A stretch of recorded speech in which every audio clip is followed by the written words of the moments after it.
فاعلم أنه لا إله إلا الله واستغفر لذنبك وللمؤمنين والمؤمنات والله يعلم متقلبكم ومثواكم. بسم الله الرحمن الرحيم. الحمد لله رب العالمين، والصلاة والسلام على سيدنا وحبيبنا محمد وعلى آله وأصحابه أجمعين. خواهی پروردگار لسورة اللقمان آيات 34 فرموی وما تدري نفس ماذا تكسب غدا. هیچ نفسێک نییە زانیاری ئەوەی لابێ کە بەیانی بەرهەمی ژیانی ڕۆژەکەی چی دەبێ، واتە هیچ کەسێک نییە بتوانێت پێشبینی ئەوە بکە. 100% دڵنیا بێ لەوەی کە ڕۆژەکەی کە لەبەر دەمیاتی کە بەیانیە چ دەستکەوتێکی تیا بەدەست دێنێ. ئەمە ئاەتە بەڕێزان زۆر بەمان کاتێک کە دەیخوێنینەوە یان بۆمان دەخوێندرێتەوە وا ئەزانین باسێکی ترسناکە. یەکسەر بە مێشکتا دێ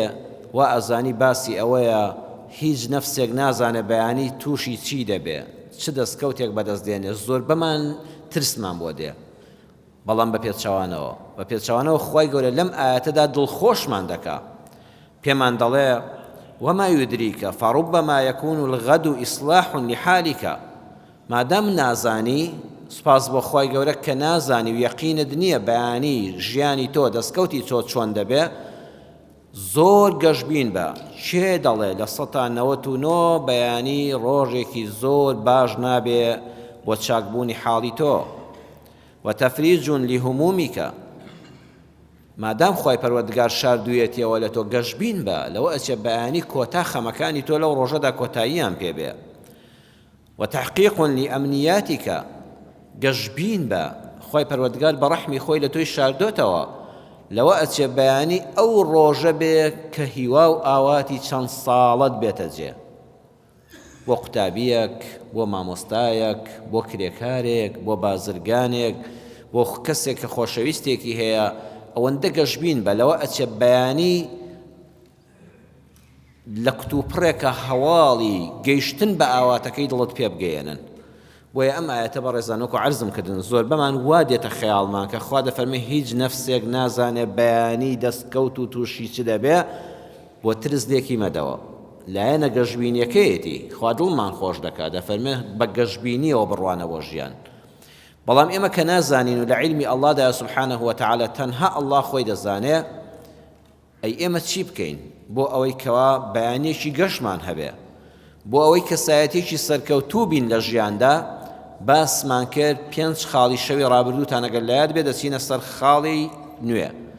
ئەم چەند خاڵش کە لە وتاری ئەم جارەی زنجیرە باسی شارەزابەدا عەرزی جەنابتانی دەکەم و بیر خۆم و ئێوەی دێنمەوە، پێمان دەڵێ ئەگەر ئەم سیفەتانە تێدا بێت تۆ کەسێکی سەرکەوتووی، خەمی بەیانی نەبێ، بەیانی بیسپێرە بە ئەڵڵا، ئەم خاڵانە دەتکا بە کەسایەتێکی سەرکەوتووی ژیان. یەکەمیان بەڕێزان بزانە ئەکثەڕ ما یخاف لا یەکون. زۆربەی ئەو شتانەی تۆ لێی دەترسی دڵنیا بە نایەنەجێ. زۆربەی ئەو شتانەی هەراسانی کردووی، ژیانی لێتاڵ کردووی، ناهێڵێت چێژ لە خۆشیەکانی شەویشت ببینی، لە داهاتووی بەیانی دەترسی، زۆربەی هەرە زۆریان دڵنیا بە نایەنەجێ، وا نابن. زۆربەی ئەو نەخۆشیانەی کە تۆ لێیان ترساوی تووشت ببێ، الحەمدولله بە سەلامەتی لە بارودۆخەکە تێدا پەڕووی ناشیگری. زۆر کەس هەیە ژیانی بەچی تاڵ بووە، ئەوەندە لە نەخۆشی دەترسێ. پاک و خاوێنی شتێکی زۆر چاکە. واللهی حەق وایە ئینسان هەر تەوقا لە کۆمەڵە حاڵەت هەر پێویست نیە، ئەگەر کردیشت باشتر وایە پێشەوەی نان بخۆی بچی دەستت بشۆی. بەڵام کە جارێک ئاو بەدەستا کرد هەر ئاو بۆ خۆی پاکەرەوەیە. هەیە بە سابوون دەست دەشوە، خوا دیسان قەناعەت ناکە، بە زایش دەست دەشوە، خەریکە بە تەلیش دەست بشوە، هێشتاوە زانی نۆکەکانیشی دەبێت چیانتیانە بێت، ناو پەنجەکانیشی. ئیتر ئەوە لێت دەبێت بە نەخۆشی. پاک و پوختی بۆ ئافرەتێک لە ماڵا شتێکی جوانە. نان چەندە مادەکانی بە سوود بنەگە بە پاک و پوختی ئامادە نەکرێ، بەڕاستی تووشی نەخۆشیت دەکات. بەڵام تۆ ئافرەتی وا بەڕێزی وا هەیە تانکیە گاو لە 2 قاپە سەرف دەکات، هەردەی شۆ دیسان ئاوی پێداکەوە، دیسان وەجارشکە ئاوی پێداکەوە، دیسان وەجارشکە دیسان تۆزێت زای لێ بدەوە ئەمە نەخۆشیە ئەو پاک و خاوێنی نییە ئەوەندە دەترسی دڵنیا بە توش دەبی بۆیە زۆربەی ئەو نەخۆشیانی کە تۆ لیان دەترسی تا دەمری تووشیان نابی ڕواتان هەبێ خۆپارێزی لە شەکرە شتێکی چاکە لە تەمەنی 40 ساڵی بە دواوە خۆپارێز بە لە شەکر خواردن لە چەوری زۆر خواردن لە سوێری خواردن ئەمە بابەتێکی تەندروستی گشتیە بۆ هەمومان زەرورە بەڵام فەقیرە هەیە لە 30 ساڵیەوە لە شەکرە دەترسێ یعنی هەرچی دەشی خوا لێ دەبێت بە ژەهر لە ناو لەشیە شەکری لێ بۆتە ژەهر ئەوەندە لە شەکر دەترسێ هەر ئەوە بۆ خۆی نەخۆشیە کەچی تا دەمرێت تووشی نەخۆشی سوکاری و شەکرەش نابێ خۆپارێز بە بەڵام بە حەدی معقول زۆربەی ئەوەی لێی دەترسی یەقینت هەبێت کە تووشن نابێت لە نەخۆشی لە گرانی زۆربەی خەڵک ژیانی بەشێک پارە و پوڵێکی باشی هەیە داهاتێکی هەیە کەچی بەردەوام لە گرانی دەترسێ الحەمدلله بەخوا تا دەخەنە تابوتەکەشەوە دەبن بۆ گۆڕستان نانی کەمیش لەسەر سفرەکە ناخۆی کەواتە ژیانت بە بەلاژ ڕۆی ئەو هەموو ترسە لە گرانی نایەوێ احتیاتی خۆت بکە شتێک پاشەکەوتت هەبێ کەسابەتی جوان بکە بەڵام ڕۆزی دەر هەر ئەڵڵایە ئەوەندە پێویست ناکە لە گرانی و نەبوونی بترسی هەروەها شەڕی ناوخۆ شەڕی دەرەکی زۆربەی کات کە گوێ لە ئیعلام و ڕاگەیاندنەکانی بینی حیزبەکان دەبێت لەی هەر بەیانی شەڕ لە کۆڵانە دەست پێ دەکات بەڵام الحەمدلله چەند ساڵیش دەڕۆ هیچیش باز نییە کەواتە ترسەکانی تۆ هەر ژیانی فەوتاندی ئەڵێ وڵاتانی دەوروبەر ئاگر دەبارێ یخۆ تۆ نە سیاسەتمەداری نە حکومڕانی وڵاتی نە ئیمزایەکی شت بەدەستە بۆیە بەردەوام لە ڕاگەیاندن خۆ پارێزە لە ڕاگەیاندن لە کاروباری سیاسی لە کاروباری عەسکەری من و تۆ چمان بەدەستە چێ پرسمان پێ دەکا و ئەگەر ڕووداوەکان بێن بە ئێمە لا دەچن بۆ من ژیانی خۆم تاڵکەم بە شتێک نە بە من دێ و نە بە من چارەسەر دەکرێەوە بە نە من بە من لا دەچێ وەڵڵا لەخوا بە زیابێ ساڵی تەمەنیشت تێدەپەڕێ و الحەمدلله وڵاتیش ئەمن و ئارامە و شەڕیشی تێدا نییە تۆ بەس ترسەکەت بۆ مایەوە کەسایەتی سەرکەوتوو ئەوەیە یەقینی هەیە خۆپارێزە بەڵام بە مەردانە دەژی زۆربەی ئەوەی لێی دەترسی وەڵڵاهی دەتخەنە قەبرەکەوە نایەتە جێ تووشیشن نابێ وایە ئەو هەموو ترس و لەرزە بۆ کەسی سەرکەوتوو بۆ کەسی سەرکردە بۆ کەسی ڕابەر شتێکی ناشرینە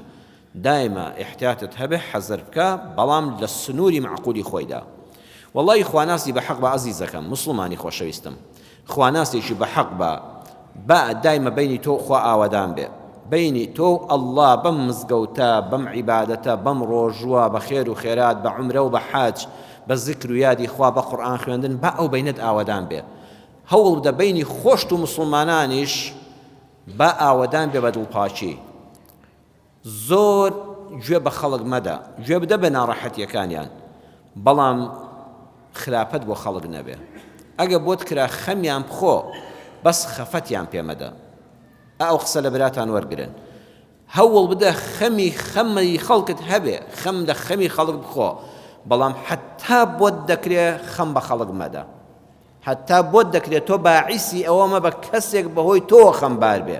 بەڵام حتا لە تواناشتدا هەیە بە یەک دوعا و بە یەک قسەی خۆش و زەردەخەنەیەکیش بێ خەمێک لەسەر خەڵک لابە بەس ئەوە بژی لە دنیادا بەڵام حتا بەڕێزان بۆتان دەکرێت خۆتان ژنتان وا نەسیحەتکەن منداڵتان وا نەسیحەتکەن تۆ مەبە باعیسی غەمباربوونی خەڵک ئەوەش خوا بە چاکە بۆ دووەردەگرێت خواناسی بە حەق بە بینی خۆت و خەڵک چاکە ئیتر لە هیچ شتێک مەترسە ئەگەر دەنانت بشکوژرێ ئەگە بسووتێندرێ هەر گوێی مەدەیە ئێمە لە مانگی قورئان داین لە زنجیرە باسی شارەزابەدا هەموو جار لە خزمەت ئاەتێکین بە جوانی ئینشاء الله شی دەکەینەوە پشت بە خوای پەروەردگار خوای پەروەردگار لە قورئانە وشەی فەوزی بەکارهێناوە فەوز واتە سەرکەوتن سێ جۆر سەرکەوتنمان هەیە قورئان بە وردی بخوێنەوە ئەگە ختمتان کرد الفوز العظيم من هيا الفوز المبين من هيا الفوز الكبير من هيا خواهي پروردگار سيانزجر لقرآن وشي الفوز العظيم بكار هناوا يعني سركوتني چي قبا سركوتني چي ظل سركوتني چي لبرچاو عظيم اويا يعني اشتيكا قوريا لبرچاوا زورا أو سركوتنا لسيانزة جاري قرآن بكار هاتوا الفوز العظيم الفوز المبين دو جار لقرآن بكار هاتوا سەرکەوتنێک کە بە ئاشکرا هەستی پێ دەکرێت هەموو خەڵک دەزانن ئەو سەرکەوتنەوە بە نسیبی فڵان کەس بووە. الفەوز المبین دوو جار لە قورئانە هاتووە، بەڵام لە هەموو قورئانە بیخوێندنەوە یەک جار الفەوز الکەبیر هاتووە. هەڵێ الله ئەکبەر، کەبیر لە عەظیم زۆر گەورەترە لە قورئانە. یعنی ئەم سەرکەوتنە هیچ سەرکەوتنێک لەوە گەورەتر نییە بەڕێزان، هیچ سەرکەوتنێک لەو گەورەتر نییە لە ژیانە. هیچ مسابقەیەکن نەبردوێتەوە، هیچ خەڵاتێکن نەبردوێتەوە، هیچ پێشبڕکەیەکن لە ژیانە نەبردوێتەوە بەقەدەر ئەم سەرکەوتنە گەورە بێ. ئەزانن ئەو سەرکەوتنە الفەوز الکەبیر کە بەس یەکجار لە قورئانە هاتووە لە شوێدا هاتووە، لە سوورەتی البروجا هاتووە، لە ئاەتی ژمارە 11 سوورەتی البروجا لەزانن لە کوێدا باسی دەکا کاتێک کە ئەو ئیماندارانە بەناحەق و ناڕەوا پاشای دەسەڵاتداری زاڵمی وەخت چاڵێکی گەورە هەڵدەکەنێ، خەندەکێک ئەسحابی ئوخدود چاڵە گەورەکان پڕپڕیان دەکات لە ئاگر، دار و چیلکە حتا دەسووتێن پڕپڕ دەبێت لە خەڵووس، پڕپڕ دەبێت لە پشکۆی سووری ئاگر، باڵندە بە چەند مەتر بەسەریەوە بڕوا باڵی دەسووتێنێ، ئەوەندە ئاگر و تینەکەی بەهێزە. ئەو ئیماندارانە دێنن ئەڵێ ئیمانت هەیە بەخوای تاکو تەنها؟ ئەڵێ بەڵێ، لە فڕی دەنە ئاگرەکەوە. منداڵەکەی باوەشیشی لێ دەستێنن بەژنەکە ئەڵێن ئیمانت هەیە بە ئەڵڵا کە تاق و تەنیایە؟ ئەڵێ بەڵێ. ئەڵێ مناڵەکەی فڕێدەن، ئەگە پەشیمان نەبوو خۆشی فڕێدەن لەبەر چاویە. هەل لە دوورەوە کە ئەو ئیماندارانە دەبن پێستی دەم و چاویان دادەماڵێ. سبحان الله، ناڕەحەتترین عەزاب کە خوا باسی دەکات لەسەر زەویدا ئەسحابی ئوخدودە. ئەو هەموو هەزارەها ئیماندارە بەس لەسەر ئیمان هێنان بەخوای تاقانە پەشیمان نەبوونەوە، هەر هەمویان کە لە دووری مەترەوە جەلادەکان نەیان دەتوانی خۆشیان لێ نزیک بنەوە پاڵیان دەنان، یان خستنە سەر ڕەوڕەوەیەک و فڕیان دەدان بۆ ئەوەی کەس نەیدوێرا لەو ئاگرە نزیک بێتەوە، ئەوەندە بەهێز بوو. هەل لە هاواریان لە حەوادادا چۆ عەرشی عەظیم. خوای پەروەردگار ئالەوێدا دەفەرمێ ئەوانە گەورەترین سەرکەوتنیان بەدەستێنە.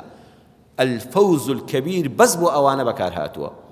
من و تۆ دڵێن بەخوا چاک تێدا چوون، بەڵام خوا دەفەرمێ هیچ کەس بەقەدەر ئەوانە بەختەوەر نەبوو کە کوژران لە پێناوی دینی خوادا، کە نەک بە فیشەک بتکوژن خۆشترە، بە تیرێک لەسەر دڵت دەن خۆشترە، ئیعدامت کەن بە پەتێک خۆشترە، بەڵام پەنا بە ئەڵڵا هەتا یەک تۆز لە پەنجە نەسووتێ نازانی سزای ئاگر چەند بەهێزە. جا ئەوە نەک ئاگرێکی ئاسایی، ئەوەی کە هەل لە دوورەوە پێستی دەم و چاویان هەر هەمووی دادەماڵە. خوا یەکجار الفەوز الکەبیری بەکارهێناوە، ئەویشی بۆ ئەوان بەکارهێناوە. بۆیە ئەو ئاەتانی قورئان چەند دڵخۆشکەرن، بە وردی قورئان بخوێننەوە دڵەکانمان ئارام دەبێت. بۆ هەموو 13 جاری تر الفەوز العەظیمە، 2 جار الفەوز المبینە، بەس یەک جار بۆ ئەوانەی کە ئەوە بە ناحەق و ناڕەوا کە هیچ تاوانێکیان نەکردبوو، خۆیان بە حەق ناسی بوو، خراپەت بۆ کەس نەبوو، ئەوە بە ئاگر بتسووتێنن تۆ گەورەترین براوەی. ومێدەوارم ئەوانی کە ئەنفالی میلەتی کورد بوون، ئەو هەموو خوشک و برایەمان، ئەو هەموو گەنج و لاو و پیرەی کە 182,000 کەس زیاتر لەو گەرمیان و قەرەداغ و جافەتی و دەشتی هەولێر و دەشتی کۆیە و بادینان و هەموو کوردستانی گرتەوە ئەلەم مانگی 4 یادی دەکرێتەوە. بە ئیزنی خوای گەورە ئەوانەی ئەهلی قیبلە بوون، ئەهلی بەرماڵ بوون، ئەهلی زیکر بوون، واللهی گەورەترین مەدالیا بۆیان ئەوەیە الفەوز الکەبیر گرتوونیەوە، چونکە بە ناحەق و ناڕەوا زیندە بەچاڵ کران، گول لە باران کران، گۆڕگوم کران.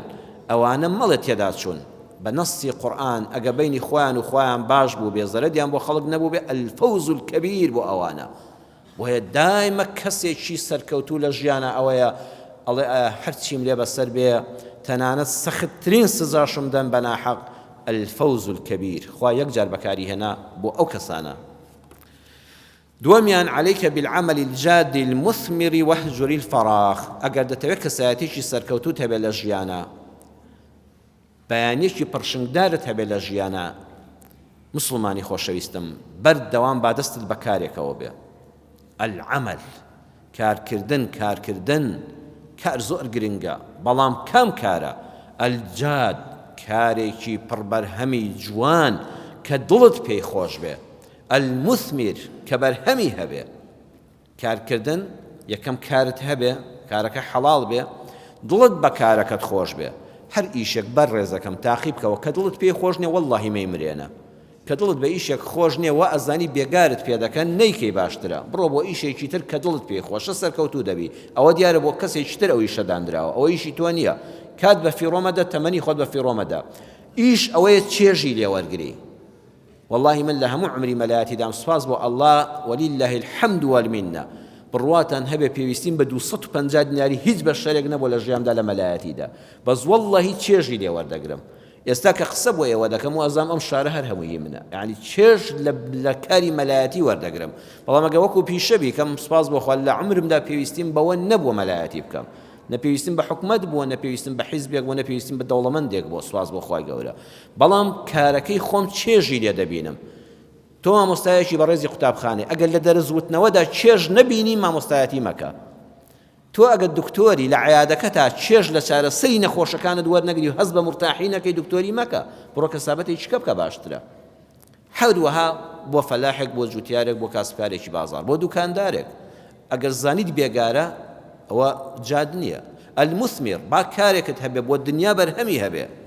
و الحەمدلله کارێکت هەبێ بۆ قیامەتیش جێپەنجەت دیار بێ سوپاس بۆ خوای پەروەردگار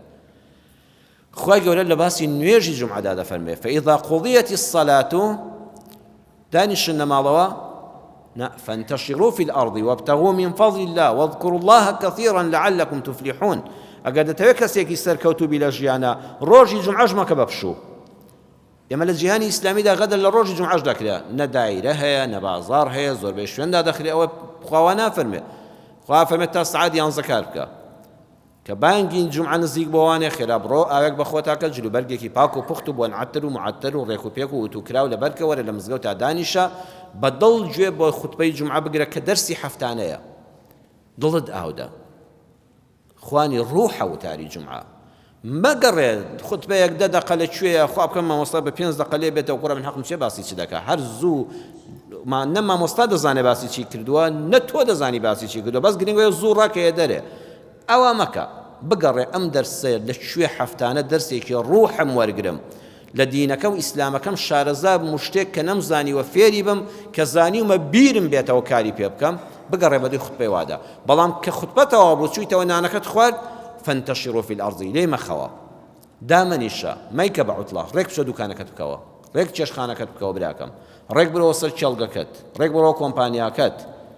فانتشروا في الأرض بڵاو ببنەوە هەر کەس لام بچنەوە سەرکاری خۆتان وابتغوا من فضل الله بەگەڕێن بەدوی پارەی حەڵاڵەوە فەزلی خوایە بەڵام لە بیریشتان نەچێ واذكروا الله كثيرا کاکە بەدەم ڕێگا و زیکر بکە بەدەم ڕێگا و سڵاوەت لێ بدە بەدەم ڕێگا و الحەمدولله بکە دەستت گیراوە خۆمانە زیکری خوا هەموو کاتێک دەکرێت زیکری خوش بکە دنیاش بکە زیکری خوش بکە تۆ لعلكم تفلحون دەبی بە کەسێکی سەرفراز چاولێ کەسی سەرکەوتو ئاوایە لە قەدیمە ئاڵێن پاشایەکە بووە لە کۆشکەکەیەوە دێڕوانی باخەوانێکی هەبوو باخەوان خەریکی ئاودانی گوڵ و گوڵزار بوو نەمامی تازەی دەناشت ئیتر ورتە و سووکە گۆرانی و حەیرانێکی دەوت لەبەر خۆیەوەها خزمانی هەورامی بۆ خۆی هینێکی دەگوت ئەوەندە خۆش بوو لە گوێی پاشا دەزرینگایەوە پاشاش خەمبارە پاشا کە وشەی پاشا بەکاردێنەڵی لە هیچی کەم نییە کەچی پاشا سێکە دڵی تەنگە لە دڵتەنگی خۆی هاتۆتە سەر هینی بەلەکۆنی کۆشکەکەیەوە و سەیرێکی بەردەمی خۆی دەکات ئەو باخەوانە کە بە پارەیەکی کەم باخەوانی بۆ ماڵی پاشا دەکات چەند دڵی خۆشە سەیری کە دڵی بولبولە دەخوێنێ ئیتر ئەچێتە خوارەوە بۆ لای پاسەوان بە چوادر دەڵێت دێمان دوورکەونەوە مەرحەبای کاکی باخەوان دەکەم باخەوانیش ئیستیقبالی دەکا و پێشوازی لێ دەکە یاخوا بەخێر بێ جەنابی پاشا فەرموو ئەڵێ وەزعت چۆنە دەبینم زۆر دڵخۆشی وەڵڵای قوربان لە خوا بە زیابە دڵ و دەرونێکم هەیە یا ڕەبی خوای گەورە بە تۆشی ببەخشێ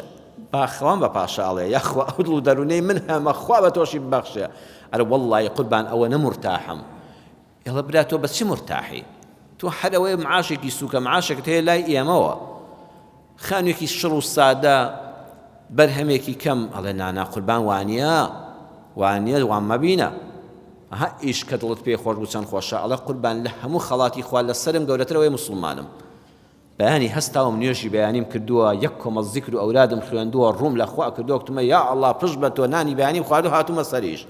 هەر ئەوەی کە مسلمانم گەورەترین خەڵات نێت خوا پاشە بیری لەوە نەکردوێتەوە کە ئیسلامەتی چه خەڵاتێکی گەورەیە یا قوربان لە خوا بەزاوێ لەشم ساغا ئێستا تخواگە کە نەفتی ناو جێگا بوومایە خەڵک خێری پێ بکردمایە ئەبووە چیم کردایە وەدەسەڵات نەبوو هەرەوەی کە لەشم ساغا و ئیش دەکەم گەورەترین خەڵاتی خوایە سێمیان سوپاس بۆ خوا گەورە ماڵ و منداڵم هەیە جەنابی پاشایی وا هەیە بە تەنیا دەژی الحەمدولله من ژنم هەیە خوا کۆمەڵە مناڵی سەر و پێچکەی داوە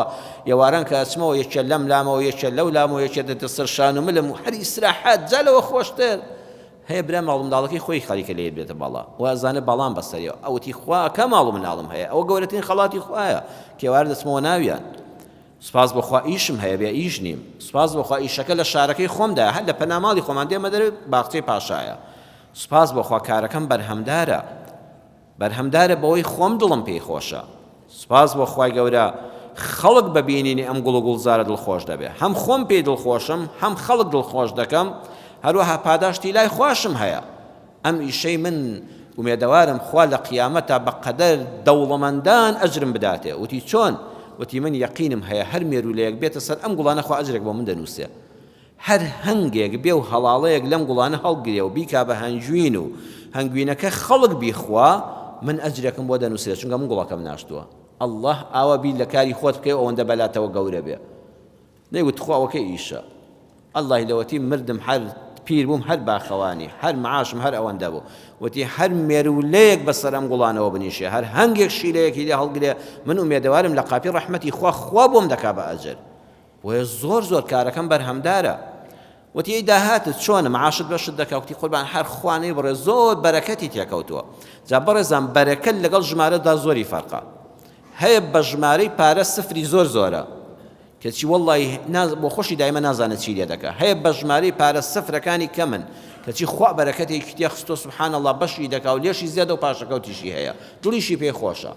وتی من خوای گەورە ئیشەکەم بەڕێک و پێچی دەکەم وەڵڵاهی دەغەڵی و گەندەڵی تێدا ناکەم خوش بەرەکەتی خستۆتە ئەو پارەیەوە قوربان یەکەم بەشی بۆ بژێوی ژیانمە وەڵڵاهی ڕەزیلی لە ماڵ و مناڵمان ناکەم بەدەستی خاڵی ئێواران ناڕۆمەوە سوپاس بۆ خوا دایمە شتێکم پێیە بژێوی مناڵەکانم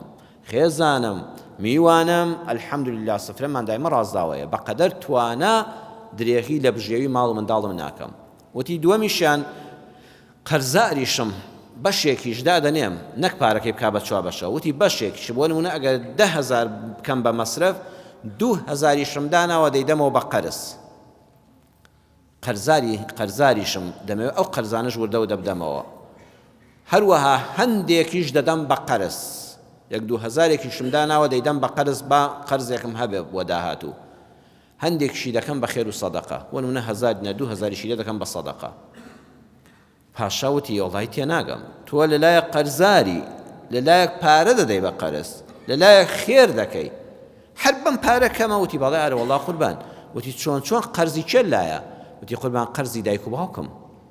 ئەی باوک و دایکم چەند بە منەوە ماندوو بوون ئێستا چوونە خۆناغی تەمەنەوە باوکم بەڕاستی کەسابەتی پێ ناکرێ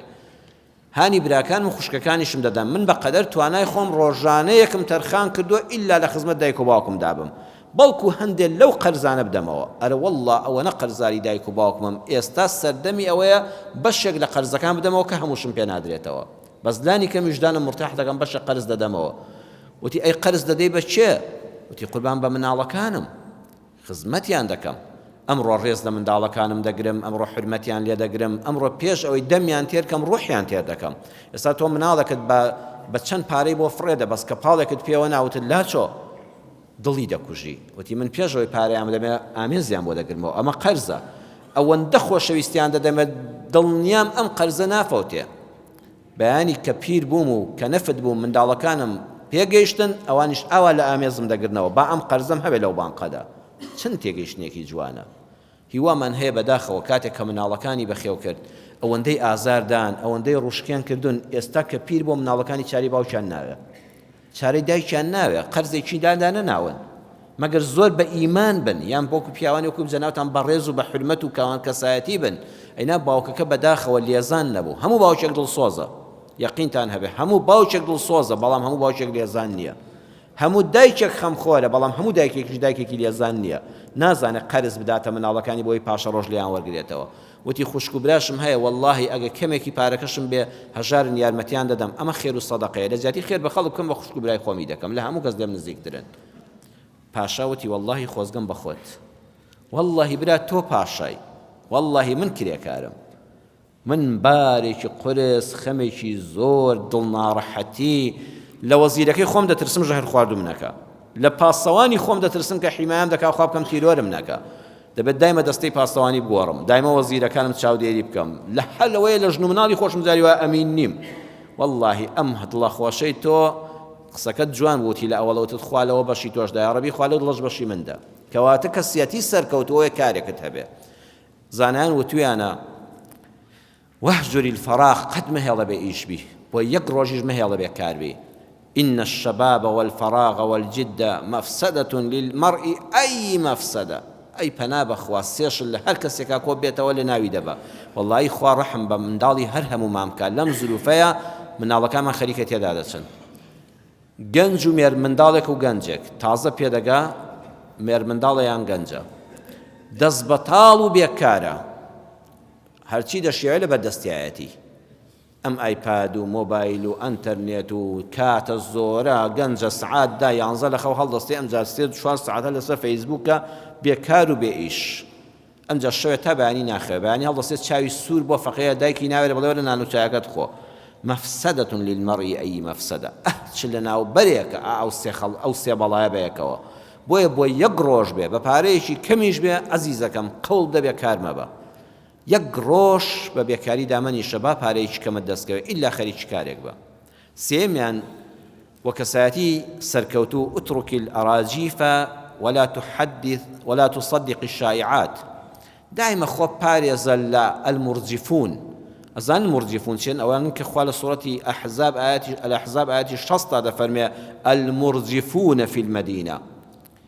زانای پایبەرز دکتۆر مشعل عەبدولعەزیز الفەلاحی لە مجلدی 5 لاپەڕەستەتی مجلدی 5 کتێبەکەیدا رحلة تدبر في رحاب القرآن الكريم لتفسيري وشيء المرجفون دا فرمي المرجفون كل من أخاف الناس وأفزعهم كذبا وزورا حمو أو كسانا دائما خريجي درو بختانا إيش كاريان نية بردوام دقرين درو بدم أو بكن بختان بو أو بكن خەڵکی بترسێنن ئیشاعات و دیعای خراپ بڵاو بکەنەوە دنیا کاول دەبێ ئەزانم فڵان کەس وایوت وەرن سەیری فڵان کەس کەن هەر لە نیو دەقەدا فڵان کەس وتارێکی داوا دەڵێت چی بینێرە بۆ فڵان کەس تۆش کۆمنتێک بنووسە المرجفون في المدينة پەنا بەخوا ئەو قورئانە هەمووی تێدایە قەت ئاوڕ لە مرجفونی في المدينة مەدەوە ئەگە دەتەوێت کەسێکی سەرکەوتوو بێت چونکە قسەی ئەو خەڵکانە تەواو نابێ هەر کارێکت هەبێت دڵنیا بە لە ژیانە بەڕێزان پزیشک بی قانونی بی ئەندازیار بی پیشەگەر بی مامۆستای ئاینی بی مامۆستای قوتابخانە بی مامۆستای زانکۆ بی ئیلا کەسانێکی ناحەس هەن هەوڵی شکاندنی تۆ دەدەن بە تۆ ناگا حەسوودە بێکاریشە ئیتر خەریکی درۆ بوختانە کەذیبەن وەزووڕەن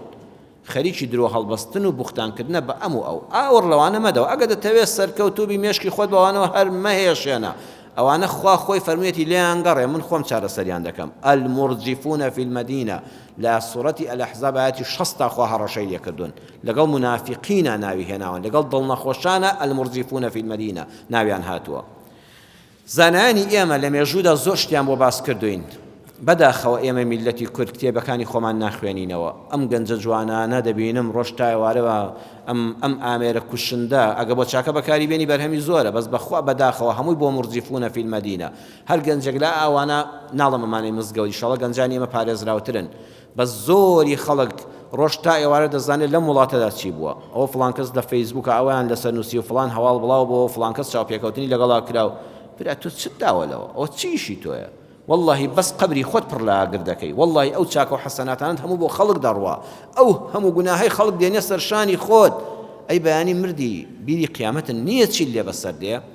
زانایەکمان هەیە ئێمە لە میلەتی کووردا دکتۆر مستەفا زەڵمی پرۆفیسۆر دکتۆر مستەفا زەڵمی دکتۆر مستەفا زەڵمی کتێبێکی گەورەی هەیە کاروانی ژیانم باسی ژیانی خۆی دەکا هیچ کەس وەک بە دەردی خۆی دەڵێ هیچ کەس لە میلەتی کووردا بەقەدەر من بە زەحمەت نەیخوێندووە هیچ کەس بەقەدەر من هەژاری و نەبوونی نەبینیوە کاتێ یەکێک لە کوڕە نازدارەکانی کۆرپەیەکی ساوا ئەڵێ حتا دەمرم لە بیرم نەچۆتەوە تا مردیش لە بیری نەچەوە وتی ئەحمەدی کوڕم بۆ دەفلس بەس دەفلسم هەبوو یایە قوتوێ شیری بۆ بکڕم دایکی نەخۆش بوو واللهی دەفلسم لەو شارەیە دەست نەکەوت بیدەم بە قوتوێ شیر مناڵەکەم لە برسانە مرد و بەدەستی خۆم خستمە قەبرەوە هیچ کەس دەڵێ نەبوونی منی نەچێشت هیچ کەس بەقەدەر من ئاوارەی نەچێشت لە پێناوی خوێندنە بەڵام ئەو پیاوە کۆڵنەدەر بوو بە سەرکردەیەکی گەورە بوو بە پرۆفیسۆر بوو بەو کەسەی ڕئیسی عێراقی پێشوو وتی هەموو کەس خانە نشین دەبێت لە عیلمە بەس مەرسومی جمهوری بۆ یەک کەس دەرچوو مستەفا زەڵمی تا دەمرێ خانە نشینی عیلم نایگرێتەوە یەک کەس لەم عێراقەدا لە مێژووی عێراقی کۆن و نوێدا مەرسومی جمهوری بۆ دەرنەچووە کە لە عیلما خانە نشین نابێت لە زانکۆدا بەس ئەو پیاوە مایەوە هەموو ناڕەحەتیانە بەڵام دەزانن ئەو پیاوە بە سەدان خەڵکی میلەتەکەی خۆمان دوژمنی بوو بە تایبەتی لە سەردەمی خۆیدا خەڵک لە قسەکانی تێ نەدەگەیشتن ئەو پیاوە دوو سیفەتی هەبوو یەکەم دژی فکری خوڕافی بوو دووەمیان دینی بۆ خەڵک ئاسان کردبوو لەسەر ئەمانە مەلای هەموو کوردستان ڕقیان لێ بوو بەس مەلاکان وایان لە خەڵک دەکرد نوێژی لە دوای فڵان کەسەوە مەکەن کافرە مستەفا زەمی کۆمۆنیستە عەقیدەی تەواو نییە عەقیدەی زەعیفە ئەویش بە خەڵکی لێوت براینە وەڵڵاهی ئەمانە لە دینانین ئەمانە هەموو خوڕافیاتن مامۆستا گەورەکان حقیقەتەکانیان دەزانی لەبەر زمانی خەڵکەکە نەیان دەوێت ڕاستیەکان بڵێن بەس ئەو بوێر بوو ئەو جەریء بوو ئەو بە قارەمانانە هاتە مەیدان وتی هەموو ڕاستیەکان بۆ خەڵک ڕوون دەکەمەوە دینی خوا ئەو قورسە نیە ئێوە کە گرتوتانە دینی خوا وانە مامۆستاکان بۆ دینتان لە خەڵک قورس کردووە بۆ بە ئاسانی بە خەڵکی ناڵێن بەڵام مستەفا زەڵمی لە دواییدا کتێبەکانی لە عالەمی ئیسلامیدا خوێندران ئەوەی ئەو یەکەم جار باسی کردو هەموو زۆربەی مەلای کورد وتیان کافرە ئەوە کافر بووە ئەوە پیسە ئەوە مرتەدە ئەوە لە دینی خوا لای داوە ئەوە کەی بە ناوی دینەوە قسە دەکا ئەوانە هەموو چوونە زبڵدانی مێژووە ئەو مەلایانە یەکێکیان لەسەر زەویدا خەڵک نازانێت ناویان چ بووە کوڕی کێ بوون بەرهەمیان چ بوو هیچ بەس ئەو پیاوە بوو بە ئەستێرەیەکی ئاسمانی پڕشنگدار بۆیە ئەلمورجفونی واز لێهێنا فەرمووی کوڕە کەیفی خۆتانە وەڵڵا حەقیقەتەکان وەکو خۆی دەڵێم دینی خوا ئاسانە یەکێ لەو حەقیقەتانەی کە وتی یەکەم جار بوو لە میلەتی کووردا وتی الطلاق مرتان فإمساك بمعروف أو تسريح بإحسان وتی خوا نەیفەرمووە تەلاقی سێ بەسێ بە یەک لەفز دەکەوێت تەلاق دوو جارەکە چەند جار خوارد بێتە هەر بە یەک جار حیسابە جاری یەکەم مارە دەکرێتەوە لە پیاوەکە جاری دووەمیش دیسان مارە دەکرێتەوە جاری سێەم یەکجاری لێ جا دەبێتەوە پێش دکتۆر مستەفا زەڵمی هەموو مامۆستاکان دەیانوت تەلاقی سێ بەسێ کابرایەک کە لە ناڕۆشنبیری خۆیەوە لە نەخوێندەواری خۆیەوە لە دڵپڕی خۆیەوە یەک چەشی بەرامبەر بەژنەکەی پێ نییە هاتووەتەوە لە دەرێ پەست کراوە لە ماڵ و منداڵی پەستە لە باوکو دایک و خزم و کەسوکاری خۆی پەست کراوە یەک چەکی پێ نییە ئیتر بەو ژنە داماوی بڕێژێ سێ بەسێ تەلاقی لێدەخوا چەکەکەی بەکاردێنێ بە تەلاقدانی خێزانی دوایش کە بە تاڵ دەبێتەوە و فش دەبێتەوە هیچی پێ نامێنێ ئەمجا دەچێت دەستی ئەم مامۆستا ئەو مامۆستا بە قوربان مامۆستا بێت تەلاقم کەوت بێ فەمووی لە میلەتە سەیرم کرد چەندین ماڵ وێران بوون کابرا دەستی دایان خەڵکی ماچ دەکرد من خەڵکم وەشیار کردەوە خەڵکینە تەلاقی سێ بەسێ لە یەک مەجلیسە دە جاریش بخۆی هەر یەک تەلاقت دەکەوێت ئەخر و جورئەتی ویستە و زەمانە بە تاقتێنیام قسەی دەکرد یەک کەس نەبوو پشتیوانی لێ بکە ئەڵە کارگەیەکی تەلاق چاکردنەوە هەبوو لە سلێمانی کۆمەڵە مامۆستا سەریان بە یەکەوە نابوو معمەلیان هەبوو معمەلی تەلاق چاکردنەوە لە کتێبەکەوە کارگەی تەلاق چاکردنەوە بوو کابرا تەلاقی دەخوارد دەچوون بۆ لایەن دەیان وەڵا برا فرد بە ژنەکەتەوە نەماوە ئەتە بەلێی جیاویتەوە ئەی هاوار خۆرە چۆن ماڵوێران دەبن جاو زەمانە خەڵک مناڵیشی زۆر بوو بەو فەقیریە خەڵک بەژن ژنی دەست دەکەوت بەڕێزان خەڵک بە گەورە بە بچووک ژنی دەست دەکەوت وەکو ئێستا ئافرەت زۆر نەبوو دوای هەرو مامۆستانە پیان دەوت کاکە وەرە شتێکی شەرعی شەیە ئەگە شتێک پارە بدەی بۆ چا دەکەینەوە ئەوەیەشە لەو مامۆستانە بۆی جەڕامەوەتی جارێک ژن و پیاوێک هاتن کە باسی کرد چۆن تەلاقی خوارد و تووڕە بۆ مامۆستاکان وتیان وەڵا فرد بمژنەوە نەماوە وتی ئەی هاوار قوڕ بەسەرم ژنە دەستی کرد بە گریان پیاوە خەریب و بگریە دوای وتیان وەرە ئەگە ئێستا تۆ لەبێت لەم ژنە جیابیەوە تازە حرامە بە تۆ ئەگەر تەلاقەکەت بۆ چاککەینەوە ژنێکی تازە بێنی چەنی تێچێ وتی وەڵڵای قوربان من ژنێک بە کۆمەڵە مناڵەوە بە من ڕازی بێ کۆڵ ئاڵتونی بۆ بکەی ماڵی تایبەتی بۆ بکەی وەڵڵا 100 دیناری تێچێ 100 دیناری و کاتە زۆر بوو وتیان دەکا کە تۆ 100 دینار سەرف مەکە 50 دینار بدە بە ئێمە و ژنەکەی خۆت بەرەوە تەلاقت بۆ چا دەکەینەوە ئەڵە ژنەکە وتی پیاوەکە هەستە با بڕۆین ژنی ژیر و عاقڵ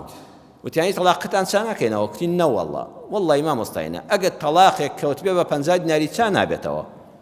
ئەگە تەلاقێکیش نەکەوت پێ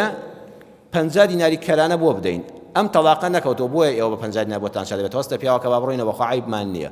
ئەڵە وەڵا ژنەکە لێ مەگە عاقڵتر بوو ئەو لای لێگرتین پارەکەمان لە دەست چوو خەریب پیاوەکە بکەوێتە داوەکەوە دکتۆر مستەفا دەڵێ من خەڵکم لەوەوە شیار دەکردەوە ئەمە خەڵکینە ئەمە ڕاز نییە ئەمە کەسابەتە بە ناوی دینەوە ئەوانەی کە بازاڕیان لێت یەکچوو بوو هیچ دەسەڵاتیان نەمابوو المرجفون في المدينة دەیانگوت مستەفا زەڵمی کافرە کابرایەکە عەقیدەی تەواو نییە بڕوای بە کتێبی شەرعی نییە شتی نوێ دێنێتە ناو دینەوە کە لە کاتێکە ئەسڵی قورئانی بۆ خەڵک باز دەکرد بەڵام خەڵک ئەو جورئەتەی نەبوو ئەم بابەتە زۆر گرنگە پەیوەندی بە هەر هەمومانەوە هەیە پەیوەندی بە ژیانی دیندارانەی هەر یەکێک لە ئێمەوە هەیە دکتۆر مستەفا زەڵمی بە ڕەحمەت بێ زۆر دەرسی گەورەی فێری ئێمە کرد.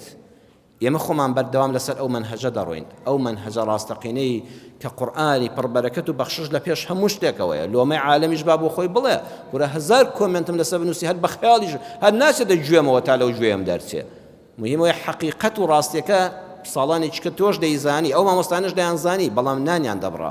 بەڵام جورئەتیان نەبوو. بابەتەکە گرنگە. ئەگەر دەتەوێت کەسایەتیی سەرکەوتوبی لەگەڵمان بمێنەوە گوێ بە نارانت مەدە.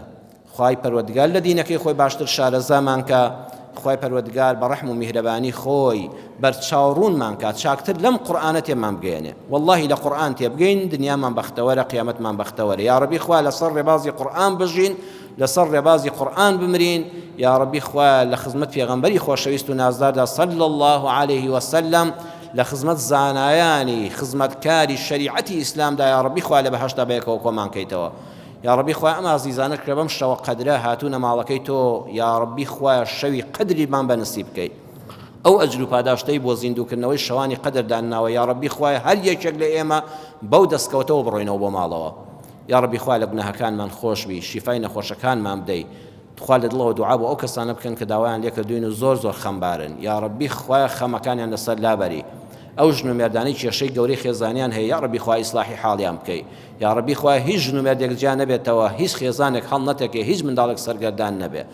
تۆ مصلحی حاڵی ئەحواڵی هەموو بەندەکانی، مقلب القلوبی دڵەکان تۆ دایانهێنی و دایانبەی. یا ڕەبی خوای پەروەردگار دڵی ئەو ژن و مێردانە چاکەی کە ناکۆکن بەیەکەوە،